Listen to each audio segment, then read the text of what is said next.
Olá, pessoal! Sejam bem-vindos à nossa disciplina de Metodologia de Laboratórios de Casos do MBA em Gestão Pública da ENAP. O tema da aula de hoje são os princípios fundamentais do PBL, que tem como objetivo compreender a filosofia do PBL.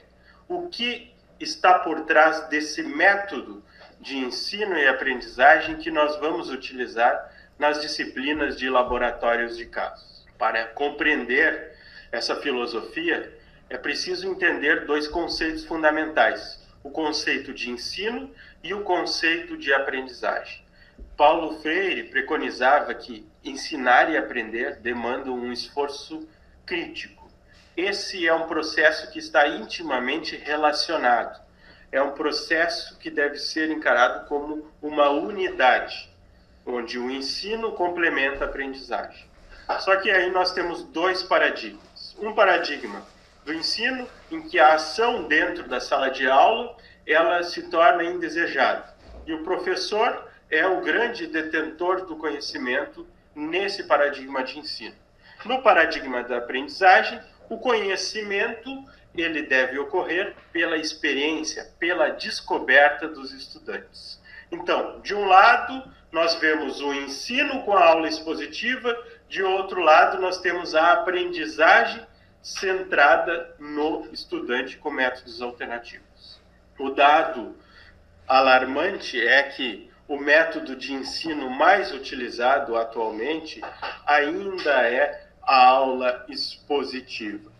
Isso é um paradigma do ensino consolidado nas nossas instituições, nos nossos cursos, nas nossas disciplinas. Esse é um método que favorece a memorização e a mecanização de conceitos por parte dos estudantes.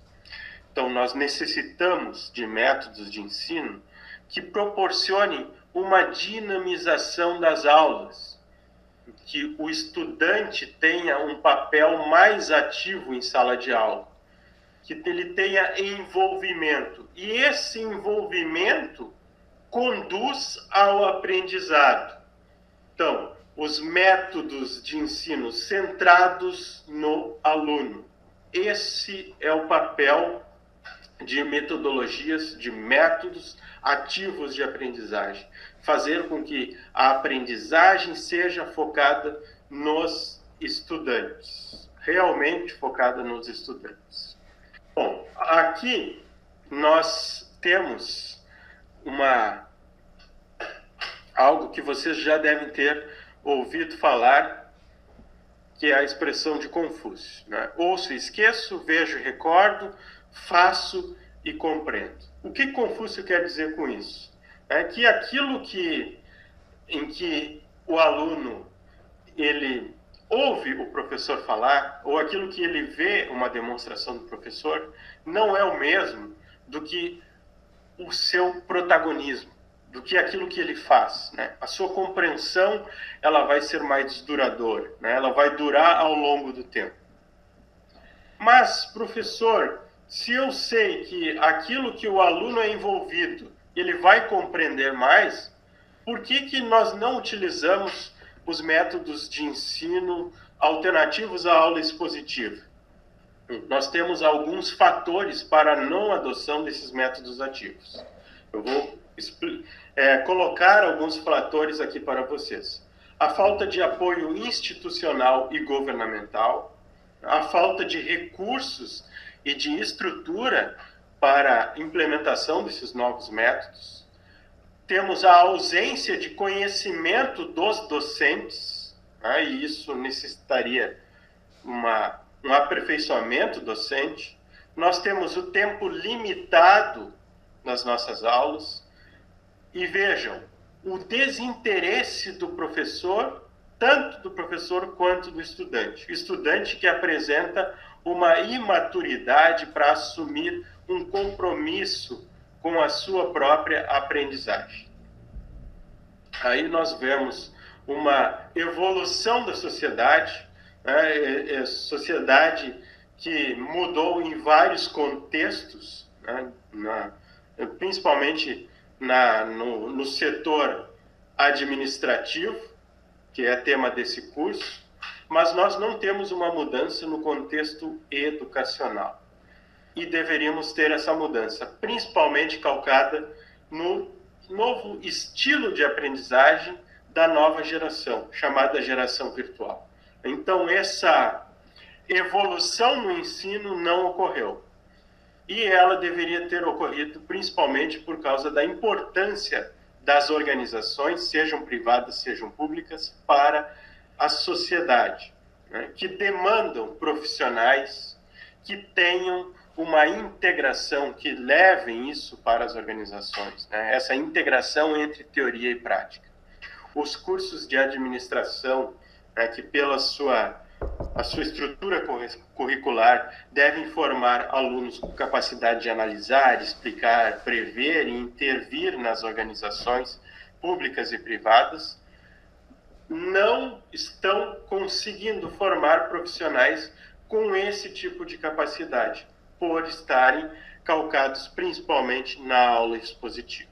Pessoal, após essa breve contextualização do processo de ensino-aprendizagem, nós vamos adentrar aos princípios do PBL. E eu trago aqui os 7 principais elementos que compõem esses princípios.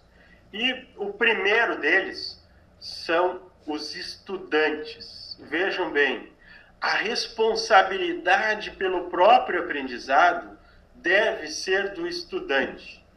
Ou seja, o PBL, ele é uma abordagem focada no estudante.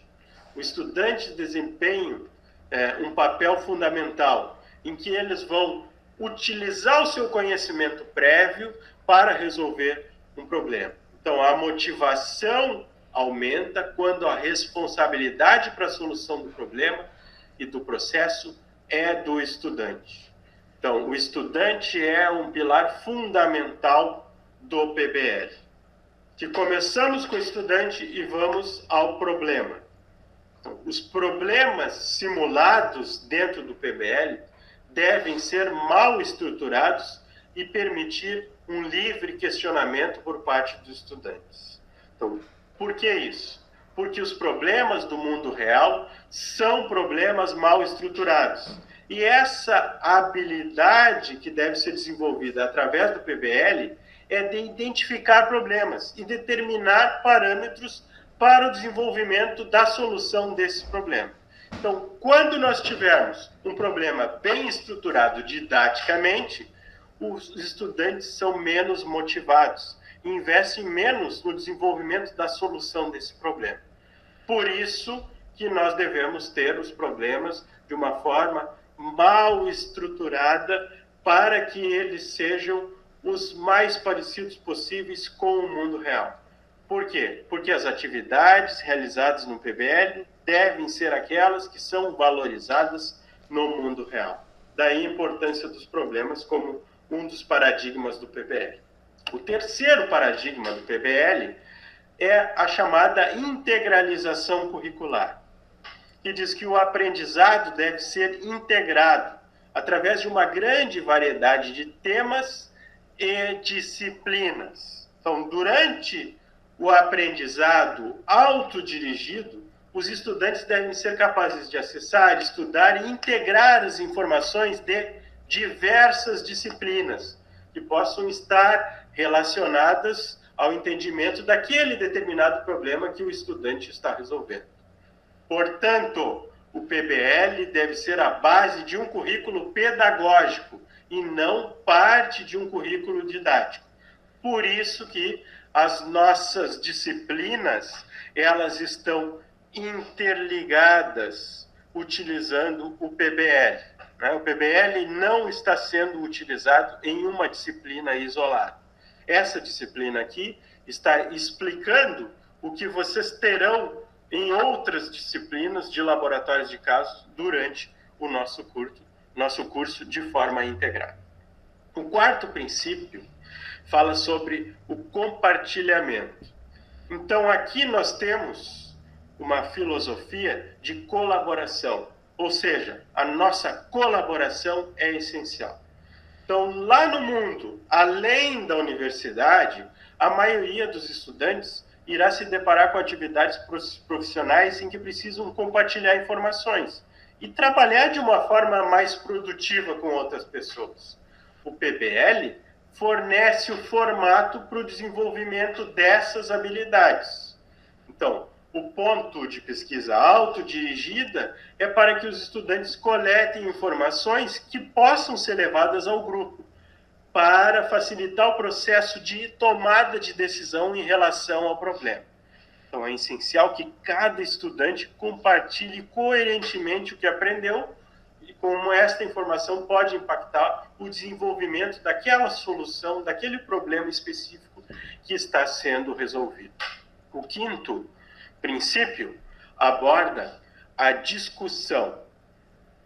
O que diz? Que uma análise de fechamento daquilo que foi aprendido, principalmente por parte do professor, né, deve ser feita ao final, né, da resolução dos problemas, né? Então, ali o professor faz um breve fechamento daqueles conceitos que foram aprendidos. Então, dado que o PBL é uma forma de aprendizagem por descobertas, os estudantes eles ficam muito próximos dos detalhes e da solução daquele problema. Então, o propósito desse processo de discussão, após a experiência, é justamente consolidar esse aprendizado. O sexto princípio aborda a avaliação. Então, os processos de autoavaliação, aquele em que o aluno se autoavalia, e a avaliação por pares, em que o estudante avalia seus colegas, eles devem ser conduzidos ao término de cada problema e ao final de cada unidade curricular. Então, essas avaliações, elas estão relacionadas a características prévias de reflexão sobre o ganho de conhecimento. O significado dessa atividade é reforçar a natureza de autorreflexão do aprendizado dentro do PBL. O sétimo princípio do PBL está relacionado com a avaliação, porque ele envolve os objetivos do PBL. E nas avaliações dos estudantes, elas devem permitir o progresso, né, através dos objetivos do PBL. Assim, os objetivos do PBL são baseados em conhecimento e processo. Os estudantes precisam ser avaliados nessas dimensões em intervalos regulares para garantir o benefício que se espera da abordagem do PBL. Eles precisam ser capazes de reconhecer e enunciar o que sabem, o que aprenderam. Lembrem lá da frase de Confúcio. Bom, esses são os 7 princípios do PBL. Esses princípios do PBL, eles são o ponto de partida para a estruturação do PBL. Então, a estruturação do PBL, ela envolve uma análise de todo o contexto pedagógico, a criação de problemas e a preparação das etapas de aplicação. Essa parte de criação dos problemas e das etapas de criação, vocês verão mais adiante no nosso curso. Mas o contexto pedagógico, ele inicia com o mapeamento dos princípios do PBL. Então, nós precisamos entender a filosofia do PBL, que foi o que nós abordamos na aula de hoje, em que vocês viram, inicialmente, os conceitos de ensino e a aprendizagem e como eles devem estar interrelacionados, e vocês passaram pelos 7 principais elementos que formam os princípios do PBL. Tudo isso para que nós tenhamos um entendimento daquilo que virá pela frente no nosso curso, principalmente lá nos laboratórios de caso. Pessoal, espero que vocês tenham gostado, tenham aprendido tudo sobre os princípios do PBL nessa aula, nessa nossa primeira aula.